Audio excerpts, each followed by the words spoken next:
Hi guys, welcome back to my vlog. So for this video, magbubukbang tayo ng yelo. So hindi natin papatagalin, magtatapos tayo ng yelo dito. Sarap to guys.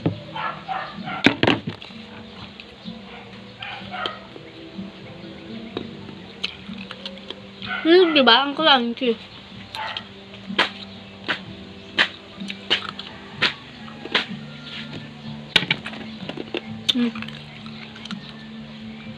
Tayo nito.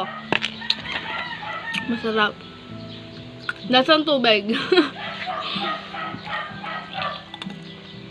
Kapag kumain ko dito, para ako nasa, Canada. Diba may sa Canada, may isong-isong. Yan. Para ako nasa Canada. Pa. Hanggang na yung, Ha!